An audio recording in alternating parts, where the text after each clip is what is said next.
Hello, everyone. Thanks for joining us for another kid-free weekend. This is a Voices of the Blue Wave edition. I'm Jeff. I'm Jennifer. And joining us, we have a wonderful lady named Zola. Say hi, Zola. Hi, everybody. Now, you are coming to us directly from Twitter, where we sometimes chit-chat, and I thought you'd be a really interesting person to talk to, so thank you for coming on the show. Thanks for having me. Let's start with that very basic thing. If someone is now listening to this and wants to find you on Twitter, who are you? My tag is Zoltar Warrior Princess, old nickname from high school. And if you just at me, it's at Warrior Zoltar. There you go, at Warrior Zoltar. Zoltar cool. Makes me think of Big. Yes. Except that was not a princess. But are they related somehow? I think it was a cross between like Xena Warrior Princess and Zola, and my friend came up with Zoltar. I really don't know. Well, I approve. It's always fun to have a good username. I feel like I think it's Zoltaire from Big. I think there's an E on the end. I think you're thinking of a philosopher or someone named Voltaire, right? Isn't that a famous? I don't know. All right. I don't know. Well, hello, Zola. Hi.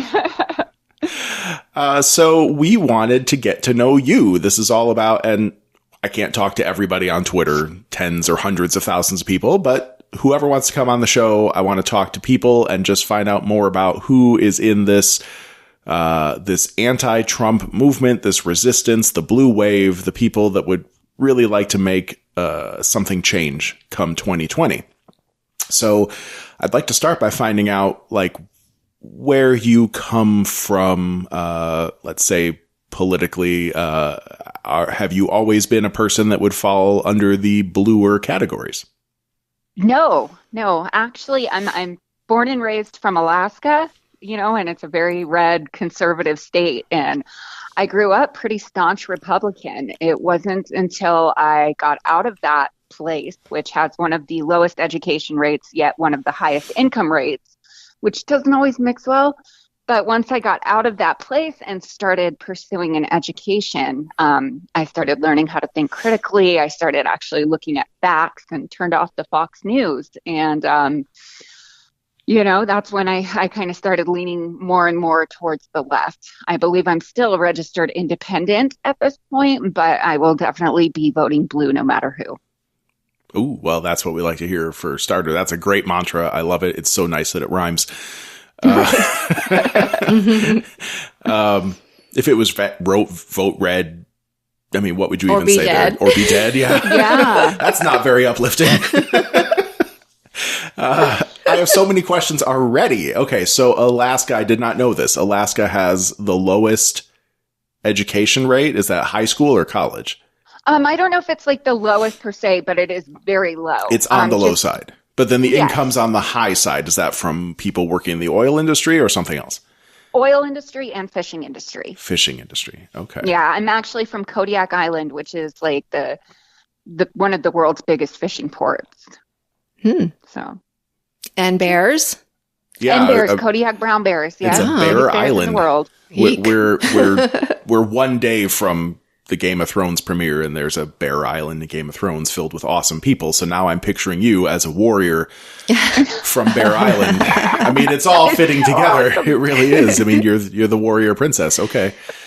This is the most amazing synchronicity we found here. I'm imagining me with a shield riding a bear. Nice. I have to have somebody draw that for me. Oh, that'd be amazing. Or like a Photoshop job. We know somebody that might do that.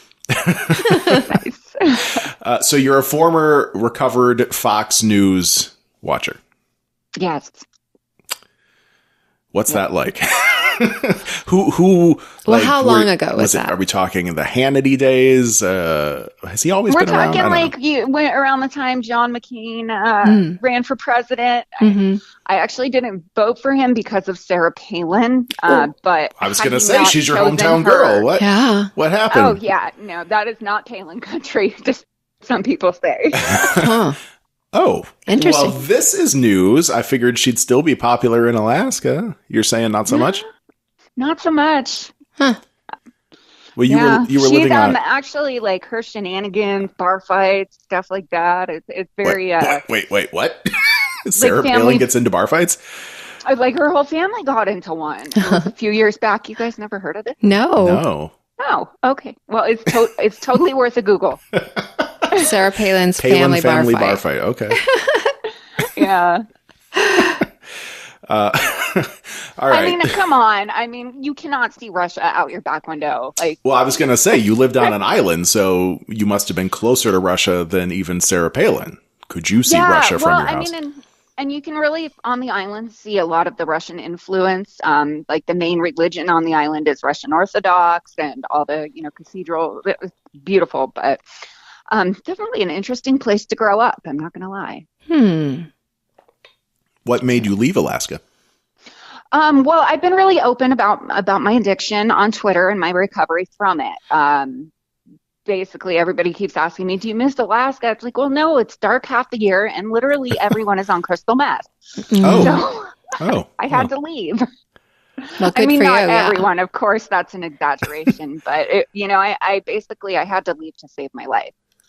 Wow. So I got on a plane with $60 in my pocket and a backpack on my back, and I plopped down in the middle of nowhere in Colorado, and I found a recovery community and immersed myself in that. And I was bored, and so I decided to start going to school, and I just, like a chain reaction happened where just my life started getting really good. I started learning. I study sociology, started learning about society, which in turn you learn about politics and stuff like that. And that's about where I'm at right now. I've been clean about 5 years, a little over 5 years. I'm 2 semesters away from a bachelor's degree, and that's my amazing. life. A bachelor's degree in what? Sociology, with an emphasis in criminology. Ooh, that's interesting. Awesome. Also very similar to my own bachelor's degree. What are you going to do once you finish? I'm really not sure. I've got plans to move to Washington State as soon as I'm done with my degree, and just going to see what happens. That's kind of how I live my life. I just fly with it. That's exciting. Yeah. So it was during your education that you started to change your worldview. Since it's sociology, let's say, what have you learned about maybe drugs and addiction and how our society handles that kind of stuff? Well, do we do okay? No. I kind of knew that. Yeah, we have some addiction in our little family, don't we, dear? Oh, yes. Yes, and we've never really been able to quite get a grasp on it. Well, yeah. There's nothing that anyone can help you with. Yeah, I mean, until you're ready for help. But then on the same hand, shaming and stigmatizing addicts doesn't help either. Right. Like, we're treating this all wrong. We're treating it as a criminal issue when it should be treated as a medical issue. It's the drugs, they change the cells. They change the cells in the brain. They change the brain, the way it works, its mechanisms. It puts the drugs ahead of survival. It comes before food, water, and shelter. There's drug use in and of itself is a choice, but addiction is not. It's a disease or a disorder or whatever you want to call it, apples and oranges, whatever. But we're definitely treating it wrong.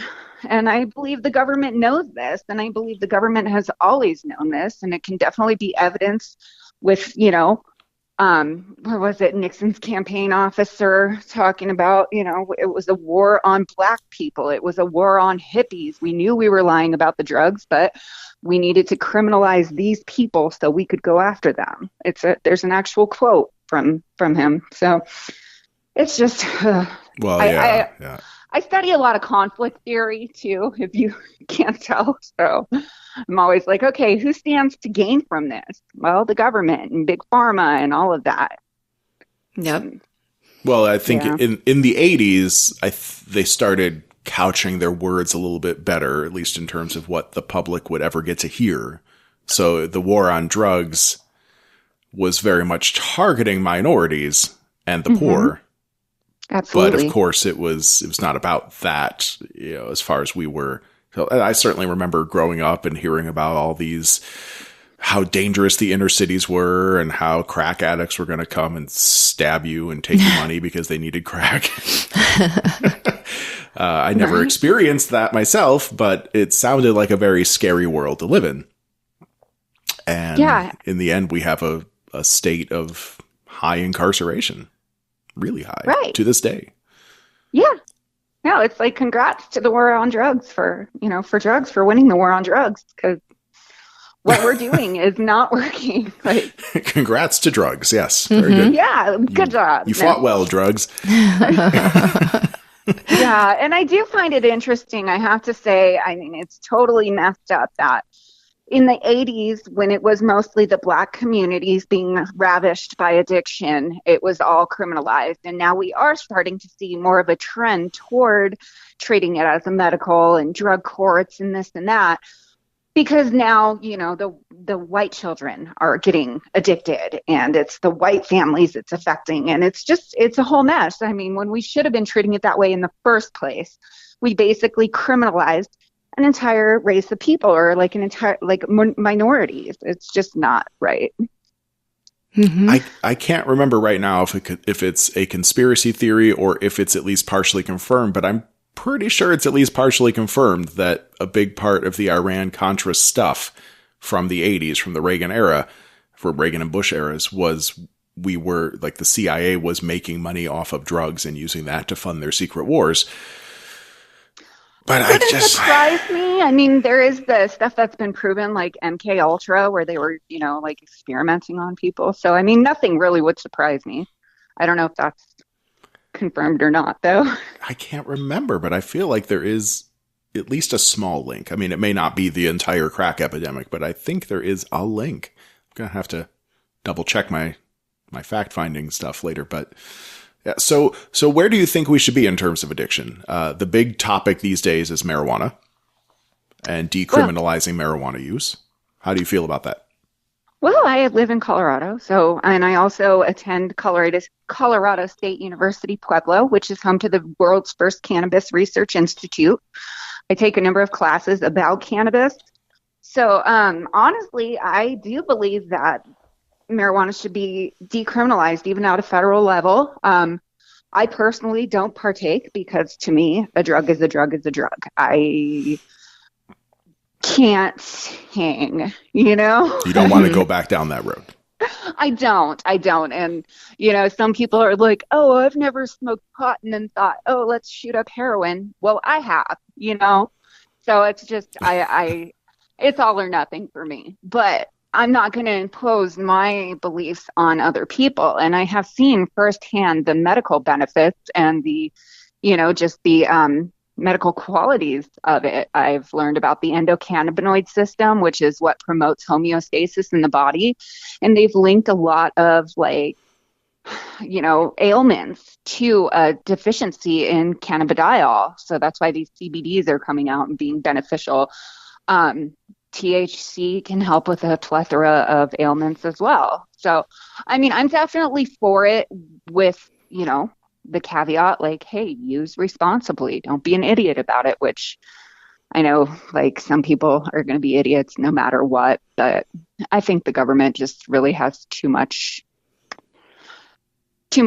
reach, and there's so much better things we could be using resources and time towards. I think marijuana is a non-issue, that we're just making it an issue because, again, conflict theory. The plastics want the money, DuPont Plastics, Big Pharma, they can't regulate it, things like that. Mm-hmm. Yeah. They've done polls. I think it's around 98% of Americans are in favor of medical marijuana, yet it is still illegal at a federal level. Why is that? It makes no sense. Well, I think the lip service is they're protecting us from ourselves, right? Mm-hmm. Mm-hmm. Yeah. But then there's the opioid epidemic, which, I mean, I don't think anyone at this point is trying to say it's not a problem, and yet we're still protecting the suppliers, the manufacturers of these nasty, awful drugs. Yeah. They're not even nasty and awful. They can legitimately help people. And I've seen people talk about that. I don't want to say that they haven't been life-changing for people in many circumstances, but the way they were marketed for so long was as a magic pill that would make everything better, when it definitely turns addictive for a lot of people, and it could kill you. Right. Well, I mean, that's how I got started in my addiction. I have a bad back. I don't know if you guys have seen my X-ray. I posted it on Twitter the other day, kind of I have. as a joke. Yeah, I have a really bad back It doesn't look condition. like a joke. Can I just say it looks really, really terrifying. Well, it's really painful, you know? So I went to the doctor and I was like, hey, my back hurts. And instead of trying to help me, they just started loading me up with medications and then they cut me off cold turkey. Well, I wasn't, about to go through withdrawals like that. It was just kind of a whole progression thing. You're not in your right state of mind. You get these neural pathways opened up by the opioids. And I don't know if you guys have ever seen someone going through withdrawals from opioids, but imagine the worst flu you've ever had in your life and then times it by about 100. It's bad. I'm pulling up a picture of your back right now. I'm going to hand it over to Jennifer. Now, she also has chronic pain issues related to her back and neck, so let's see if you guys can commiserate. All right. Oh, that looks really painful. Yeah, it's not fun, but, I make do. You can't get it fixed, huh? No, they were gonna they were considering doing like a spinal fusion, which I'm kind of glad they didn't because that was really scary. But it was interesting as soon as I like red flagged myself as an addict and said, hey, I don't want your painkillers, their whole attitude towards me changed. In a bad for the better or worse? No, in a bad way. They're like, oh, well, we're not going to do surgery on you. Sorry, we can't help you. You're young. You'll be fine. What?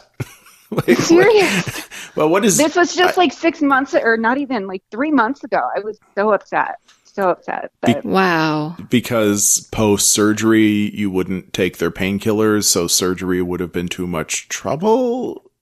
they didn't say that specifically, but it was just like the whole attitude kind of, changed, which I'm used to, like as an addict, every time I go to a doctor, the first thing I do is red flag myself. I say, look, I don't want narcotics. I struggle with addiction, blah, blah, blah. So I deal with it a lot, the stigma, even from these medical professionals who you think would know better. But their attitude towards me changes. And by looking at me, like you couldn't tell I've struggled with addiction at this point in my life, but it's crazy. Do you think their attitude is changing because they're, I don't know, ignorant or in some way being dickish, or is there some kind of insurance problem in the background that makes you harder to treat? Honestly, I think it probably varies. It depends on the doctor, probably. Because a lot of people, despite the World Health Organization having classified addiction as a disease, as a medical issue for the last 60, 70 some odd years, a lot of people still believe it's a choice and it's a moral deficiency. So I don't know. There is definitely a lot of, stigma attached to it. But it's not that hard to treat somebody who can't take narcotics. You just don't give them narcotics. Right. Well, I don't know what are the alternatives there? Because I would say, well, you can get injections for pain, like Toradol injections. You can use Toradol. Actually, that's not a addictive. Narcotic. It's just a high-powered painkiller. Yeah. Yeah, and then they do steroid shots or nerve blocking, like all kinds of stuff. But nobody's ever even been willing to try with me. Finally, I just recently, I found a chiropractor who's really awesome, and he gives me a student discount, which is nice because, I'm a college student. I'm pretty broke. So between him and then I've recently started weight training and, trying to strengthen my core and then getting weekly adjustments. I'm in the least amount of pain I've been in about 5 years. So that's great. That is kind of awesome. But also, how do you do weight training with your back looking like it looks like? I just do really low weight and high reps. And my husband has done a lot of weight training in his life too. So he knows good form and he's really helpful. He goes with me every day. And yeah, so, that's really helpful. But I just do it. And then my neck's all messed up too. My head's not on straight either, according to the doctors. So, I'm just trying to strengthen the muscles so maybe they'll kind of keep holding the spine in place or hold it in place better. I don't know. That's what they're for. Yeah. And if all else fails, at least I'm getting those endorphins and, Yeah, cool. That's another way to help with pain, right? And depression from the pain. Yeah. And depression. Has that been a struggle too, especially coming off of crystal meth or your drugs of choice? Yes, not so much anymore, but the first almost 3 years, it was really hard. And I still do struggle with depression, but I've noticed there's like a connection with the weather. It's only on gloomy days. It's kind of weird. Oh, well, Washington State, if you're moving there, I think they're kind of known for a certain level of gloom. Well, I'm moving to the Washington-Idaho border, and oh, that might be better. So it is better. And, that's where I have children, and they're living with their grandparents while I get my degree and, Wow. try to get like financially stable. So that's where they're at. So I'm going to them. So That's wonderful. yeah. It's nice to have that family to be able to help out. Yeah. And it's kind of funny because it's my ex-husband's parents, and I always tell everybody, yeah, I won them in the divorce. Well, that says something. That says something. Oh. Yeah. Yeah, that's a lot, actually. At least they're good people. Yeah. It's a Oh. long story there. So, what are the issues that drive you politically? I threw healthcare out there because I knew that you were having some healthcare stuff yourself that might be handled better by a better system. But what are the things that matter to you most in terms of worldview and politics? Okay, so that's such a vast question, but let me just think of a good starting point here. No pressure.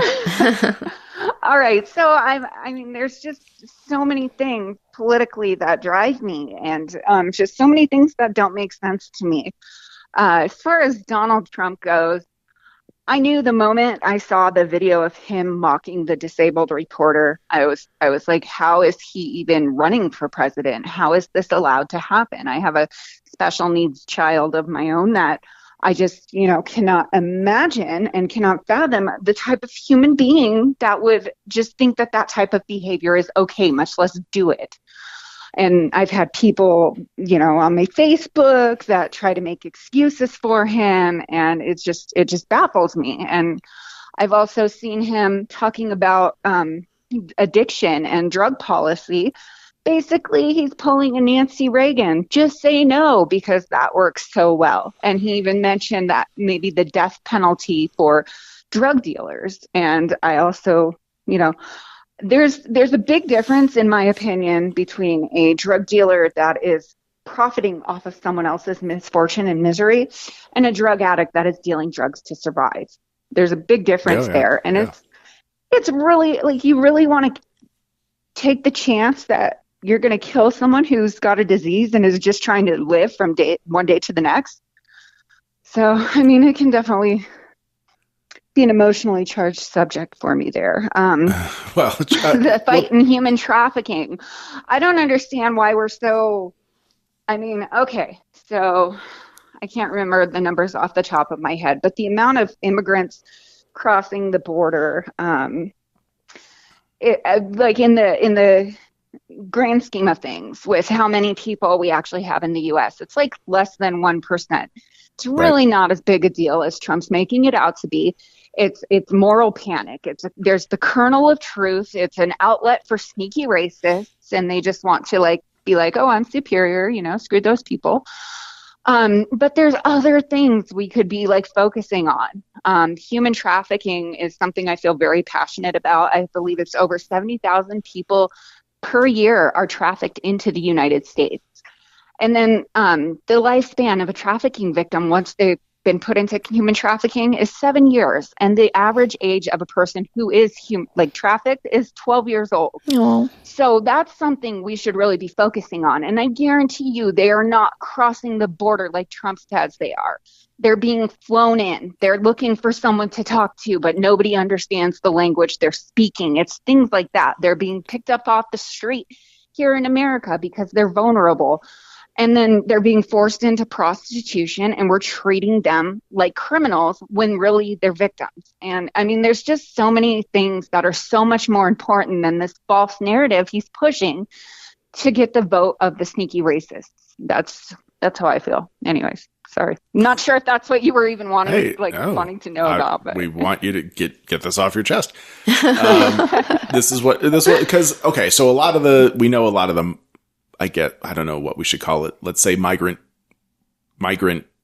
people, right? Okay. So a lot of that is all a distraction. We know it's a distraction. Well, not everybody knows it's a distraction. We know it's a distraction. Right. But then I just want to make sure we're drawing that line between the people that are trying to come here to escape something worse at home, which incidentally, there's a pretty good chance we've had a hand at some point in the last couple decades with whatever's going wrong at home. But there's those people that are trying to escape, and they're coming over here willingly, hoping to find a welcoming country. Oh God. Yeah. But then there's the trafficking problem, which I don't know. Totally different problem. We had a chance here with this, like that Robert Kraft thing down in Florida, right? Like he went and got himself a little blow and go or whatever, to use their terms, at some massage parlor that really wasn't just about massages. And we hear about those all the time, but we finally had a high profile thing. There was a big sting operation and they busted a bunch of people, and this billionaire was one of them.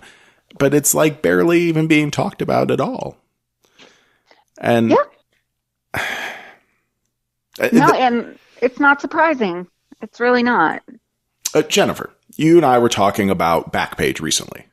And how there's a lawsuit against this, what's the name of the company? Salesforce. Can you explain that a little bit to us? Because it all relates to human trafficking. What's going on? What was that about? Well, have you heard of Backpage, Zola? Yes, absolutely. Okay, so Backpage is a place for, I think, more than this, but they were using it as like prostitution advertisements, but also... Yeah. When it got deeper and when they investigated deeper, they found that it was also a trafficking website. And so, I don't know, some people, the only reason I knew about this was because I am investigating Salesforce for a business thing that I have to do. Day job stuff, right. And all of a sudden in my news feed, stuff starts showing up about Salesforce, and these 50 women are suing them because they had their supplying technology for Backpage. And Salesforce claims to be this upstanding company that supports women and is against bad stuff. Against bad stuff. Right. Well, yeah, so Backpage was supposed to be like a Craigslist, basically, right? Just in case anyone listening hasn't heard of them. But it wasn't really a very good Craigslist. It was mostly about the sex. Yeah. Craigslist had everything. Craigslist had sex and bicycles and jobs and apartments for rent. Craigslist was a cornucopia. And now, of course, the sex is off of there too, which is all about these laws. So there was the FOSTA/SESTA. I can't remember what they stand for right now, but I think the T is trafficking, right? And it's these laws passed by Congress, seemingly with a good intent of stopping trafficking, but it's not really stopping trafficking, right? It's just sort of pushing it further into the background by making sure. So it's going to hold websites accountable if human trafficking is being, like, trafficking victims are being advertised for sex on websites. That's what these laws were basically going to do. So all these websites panicked and said, we got to take down all this content, because Craigslist especially wants to be on the up and up and not be punished. But the trafficking is still happening, as we can see in the Robert Kraft case. Like, those massage parlors are everywhere. And how are those people getting into the country? Because they're not Mexican. Like, Robert Kraft had a bevy of Asian girls servicing him. How are they getting into the country? Well, a lot of times they come here legally, technically. And once they get here, they owe a debt of sorts. which they'll never be able to pay off. And whoever their traffickers are, take their visas, take all their documentation, everything. So it's like, where are they going to go to get help? What are they going to do? And if they try, they're going to be beaten. And, they're constantly under a threat of, like, if you talk to anybody, it could be our spy. It could be, it's just crazy, the mind games that these people play on these poor victims. And then these victims are treated like criminals. It's like later on. Right. The raids are done. They're put in jail. They're treated like criminals. So how do you feel about legalizing prostitution? There are ups and downs to that. I know that they've had, seemingly luck in other countries, but really then it does turn into a huge hub for human trafficking. The pimps or what have you, they go there because then they know there's not going to be any backlash. They know that they don't have to worry about their working girls getting arrested and it coming back on them and things like that. So it sounds good in theory, but it doesn't really pan out in reality. It just makes it legal for them to do so. It just makes them legal to force another person into sex slavery. Right. Yeah. Yeah. I had higher hopes for that one because I feel like it would be nice to pull it into the light and be able to say, this is a job. Obviously, there's a market for it. But let's make sure that let's put some regulation on it, I think is the thing. Like, you can't just say it's okay to sell your body now, because I feel like that would turn even more predatory than what we have going on right now, because it's like, yay, we can sell sex out in the open. Right. But if you do have, like, look, you got to register as a cab driver in New York City or something, right? So if you register as a sex worker, then maybe we can make sure that people are being better taken care of by their quote unquote employers. Or maybe it'll be easier to be self-employed. I don't know. There's definitely pros and cons to it. There are. It's just, does the good outweigh the bad? And I'm really not sure. I actually took a class about human trafficking a while back from my professor. She actually she used to work for the NYPD, and then she lived in India for 8 years and was fighting human trafficking in India. And then she, came back and was basically teaching us about it. And she was telling us, I can't remember which country it was, but one of the ones where it's legal, prostitution is legal. And they would actually deny women unemployment benefits because they could go out and prostitute themselves. So they're choosing not to work. That's awful. Well, now we're taking things a little far, I think. Right. They could also go. I said, there's pros and cons to it all, and it's one of those. I don't know the answer. I don't even imagine. I just know what we're doing isn't working, and we need to do more. Yikes. I'm just stuck on that now. It just sounds, you go up to the unemployment window and there's a bureaucrat there and it's like, you can't find a job, huh? No, I can't. Well, do you have a vagina? Right. But they're not going to tell a man to do that. Right. At least tell the men too. Men have sexual parts. That's you have to prove it. You have to somehow prove that you've been out on the street trying to drum up some business. I've been trying. No one wants this. That's what I'd be saying. So sad. It is. I love that we can laugh about such a horrible thing. So, if we don't, we'll cry. Exactly. It's just one of those things where it's like, okay, this is really happening. But it's hard because you feel so helpless. And I actually went out into my community and I did a survey just for human trafficking awareness, just to see where people were at. And I didn't do it in this community I live in. I did it in Pueblo West in Colorado. People were so mean to me. They literally threw the survey back in my face, said, I don't want to think about that, just things like that. And some of the answers, do you know what human trafficking is? Yes, it's selling your body for drugs. I got answers like that. Oh. It's just, there's so much misinformation and it's just heartbreaking. It's sad, because it's just not right. Well, yeah, that's very head in the sand kind of thinking. Right. They don't want to hear about it. They just want to live in their happy little world.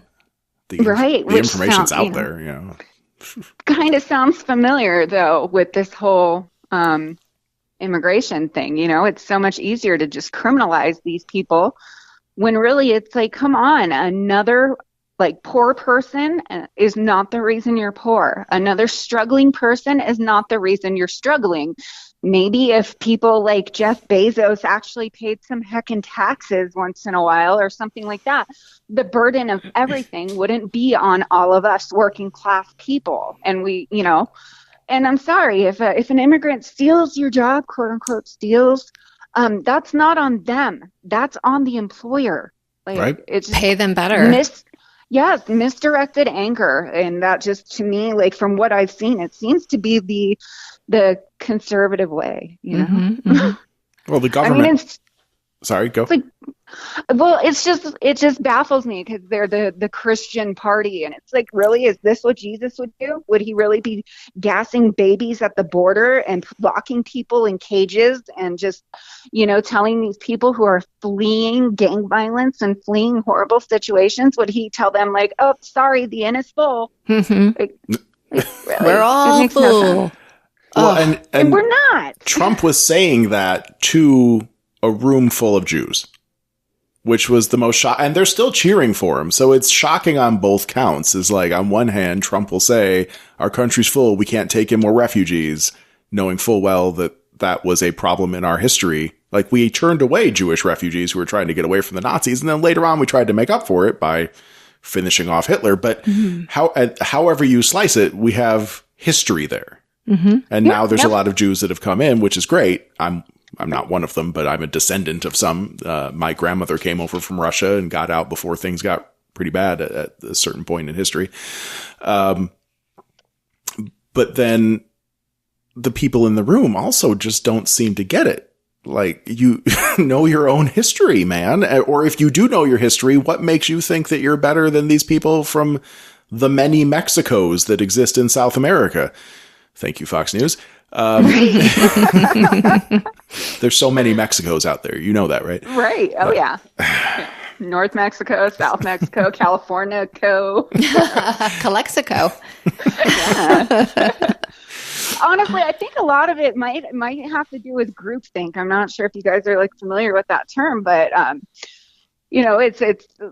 think a lot of these people are just going along with it because that's what everybody else is doing. And if you speak out about it, then you're attacked. Sometimes physically. A very rural community where, you actually see MAGA hat wearing cowboys out in the wild. And they're just looking to start shit with someone. I don't know. Can I cuss? Can I say that word? Oh, yeah. Okay. Yes. And in fact, if you want to go back and change heckin' to something else, you're welcome to as well. I liked heckin'. Heckin's awesome, but you're welcome to say whatever you want here. Okay. But, like, they just kind of stare you down and they look like they're wanting to start shit with you just so that way they can turn around and play the victim and be like, oh, you're coming at me because you're wearing a MAGA hat. It's like, right. Well, no, I don't like you because of that. It's hate speech. It's a form of hate speech, but, you do you, buddy. Mm-hmm. But they try to provoke. Right. It's like, I definitely think less of you because you're wearing that hat, but I'm not going to come at you for it. But why are you coming at me to stage it's just bizarre to me.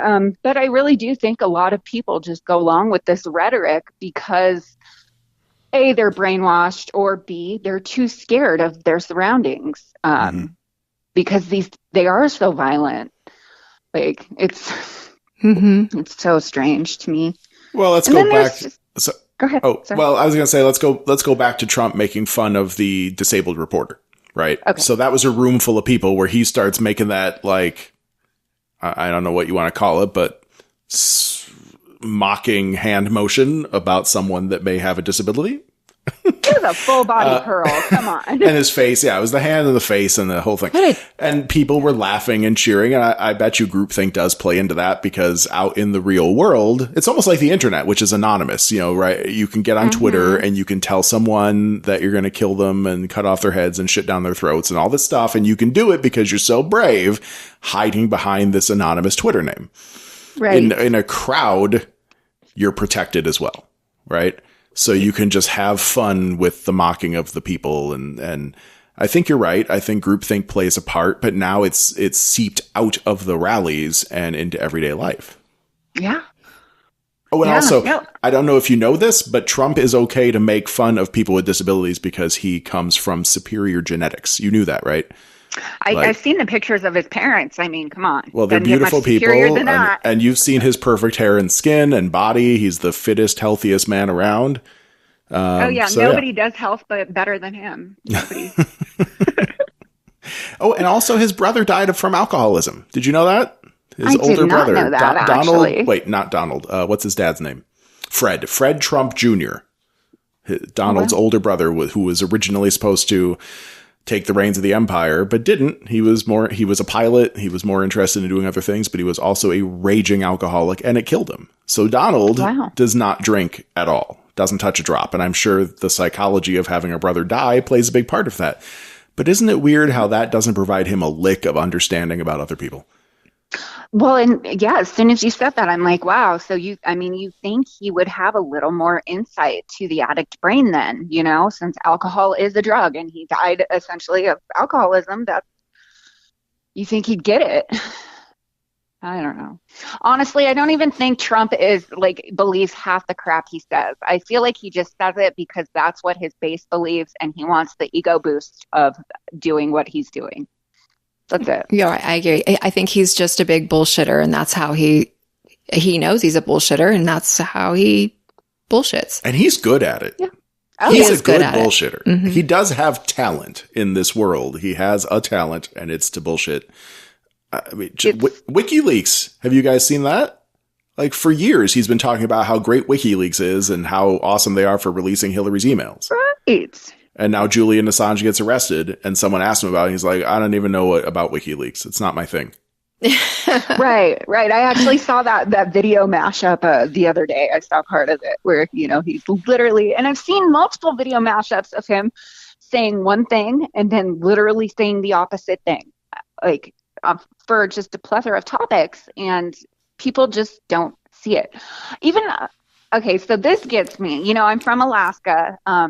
So I come from a very conservative family in a very conservative town. And my father is pro-wall but get this, he is married to a lady from Mexico. Any guesses on how she got her citizenship? Marriage. Asylum? Well, I mean, was it okay, so it was marriage? She married my dad. Yeah. Wow. And he's pro-Trump, pro-wall. I'm like. Well, what is she in favor of? She doesn't talk about that. No. Oh, well, I guess there is that. No. That's an option. Yeah, she just whatever. I don't care about politics. Oh, that makes me sad nowadays.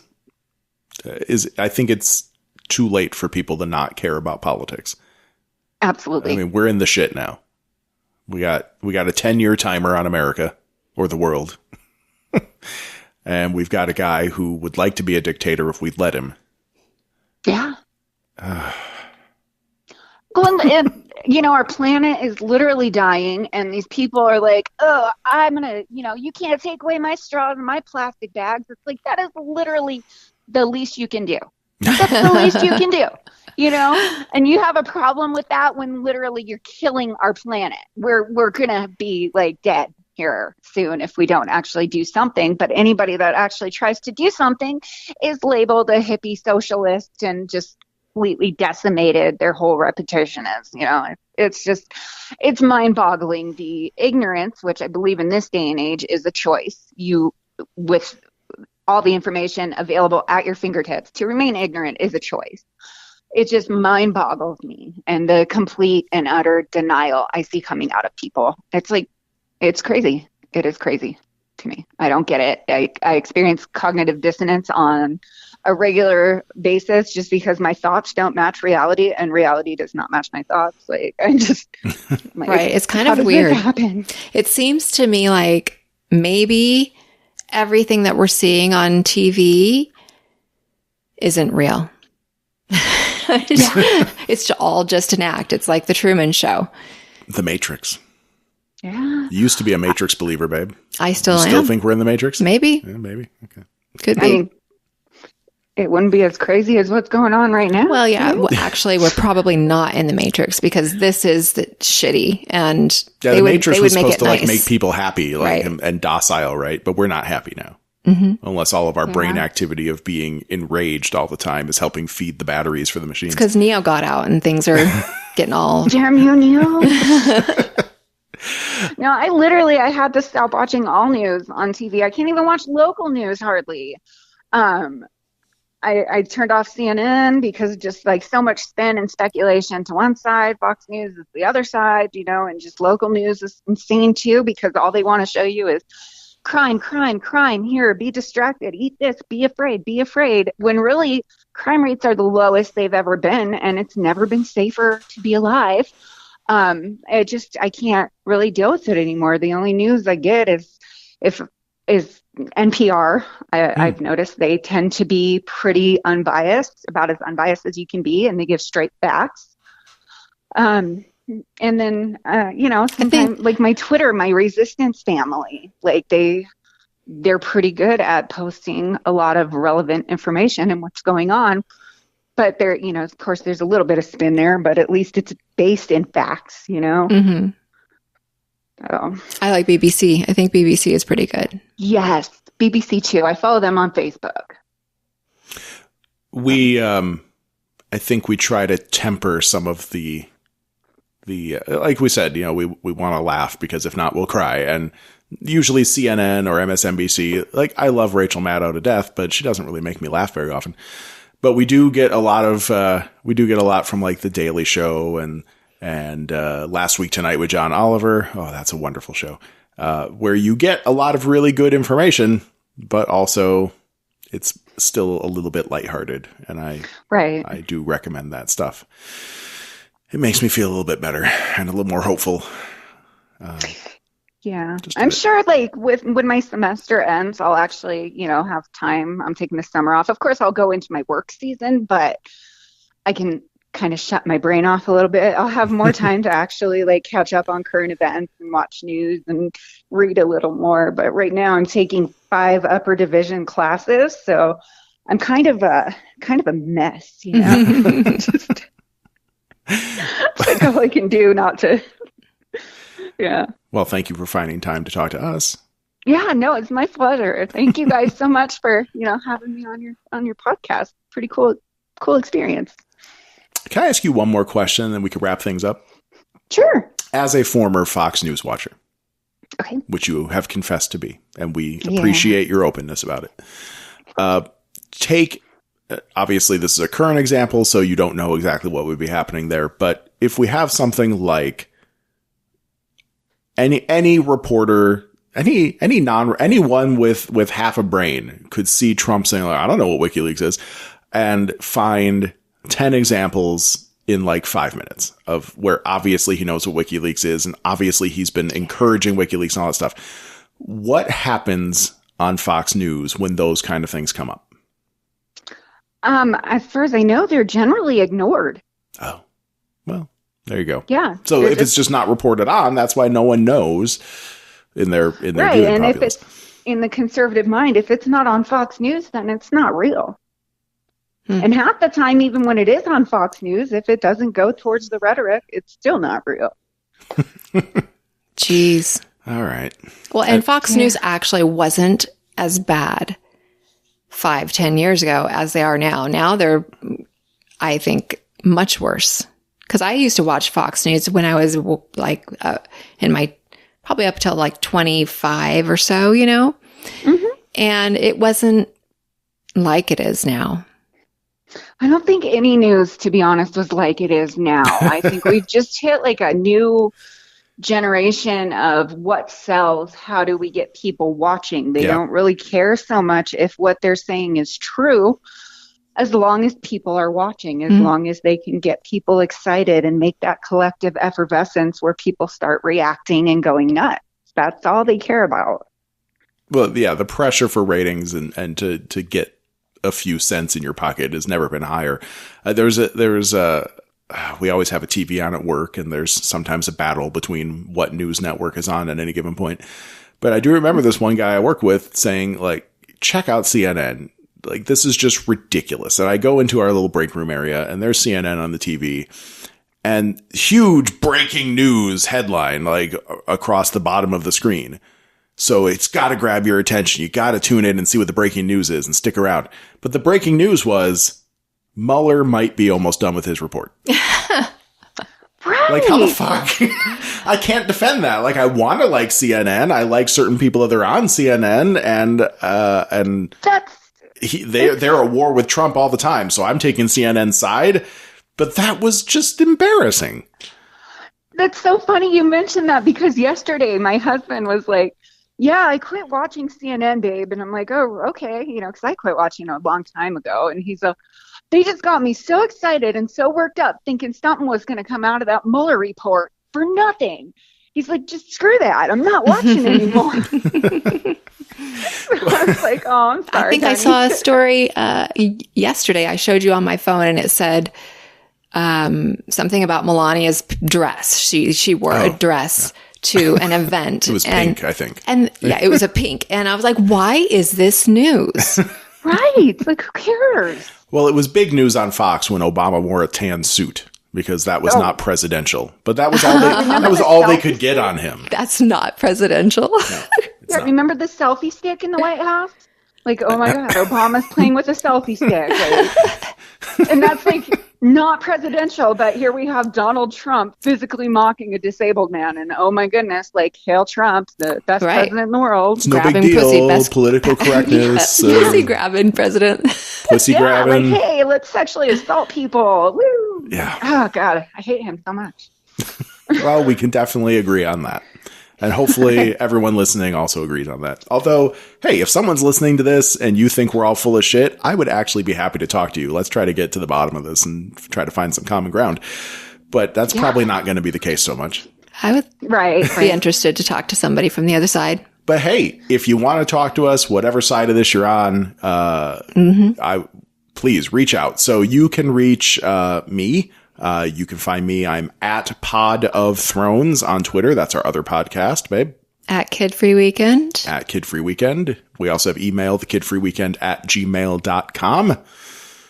And if anyone wants to talk to you, Zola, let's go over that one more time. Hit me up on Twitter, at Warrior Zoltar. I don't usually answer DMs just because gotten one too many penises, and I'm just not, I don't answer those, but feel free to at me anytime. And I would absolutely love to, find common ground and to have a discussion. If anybody has anything to say about anything I've said, I'd like to know. I'd like to hear it. Yes. So. Awesome. Yeah. All right. Well, thanks for talking to us. Yes. Yeah. Thank you so guys. Much. This has been a lot of fun. We've really enjoyed learning about you, and I think everyone else out there will enjoy it as well. So awesome. Thanks a ton. We will now let you go back and enjoy the rest of your weekend. Please decompress from your classes a little bit more before you hop back in. I have so much homework. I'm on it already. I've been at it since 6 a.m. That sounds, oh gosh. Well, thanks for making us your break. Yes. Thank you guys. You have a wonderful rest of your day. Thanks. You too. Take care. Thanks. Bye.